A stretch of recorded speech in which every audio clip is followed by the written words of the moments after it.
మా ఫర్నిచర్ వారు అతి తక్కువ ధరకే మనకు ఇంపోర్టెడ్ సోఫా సెట్లు, డైనింగ్ టేబుల్ మరియు ఆఫీస్ ఫర్నిచర్ అతి తక్కువ ధరకే లభించబడును. మా అడ్రస్ మా ఫర్నిచర్ ఫ్లాట్ నంబర్ 33, కృపా కాంప్లెక్స్, చంద్రగిరి కాలనీ, సఫిల్గూడ.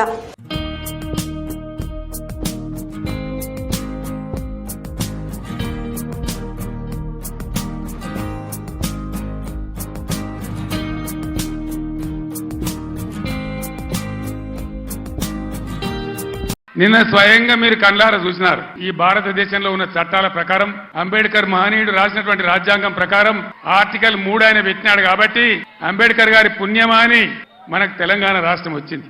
ఆ మహనీయుని గౌరవించుకోవాలని, గుండెల్లో పెట్టుకోవాలని 125 ఫీట్ల ఎత్తున ఉండేటువంటి, ప్రపంచంలోనే ఎక్కడ లేనటువంటి, భారతదేశంలో ఎక్కడ లేనటువంటి అంబేద్కర్ విగ్రహాన్ని మనం హైదరాబాద్ లో కట్టుకున్నాం. పోయిన సంవత్సరం మీరందరూ కూడా చాలా మంది వచ్చినారు.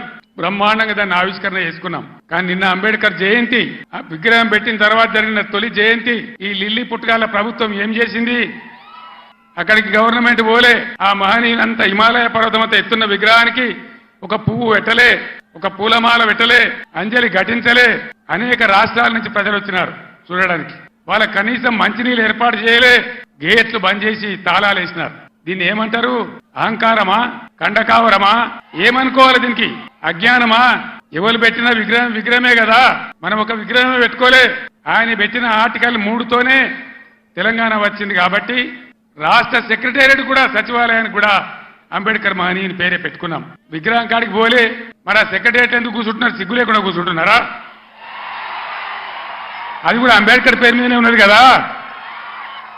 యాదగిరి గుట్ట కూడా బీఆర్ఎస్ గవర్నమెంటే కట్టింది. మరి ఆడిపోయి ఎందుకు మొక్కుతున్నారు?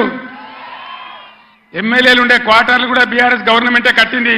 గెలిచిన కాంగ్రెస్ ఎమ్మెల్యేలు దానిలో ఎందుకుంటున్నారు? అంటే అన్ని తీసేస్తారా? మిషన్ కాకతీయ చెరువులు బంద్ చేస్తారా? ఏమేం బంద్ చేస్తారు? ఈ లిల్లీ పుట్టుగాలని నేను ఎందుకన్నా అంటే దీనికే అన్నా.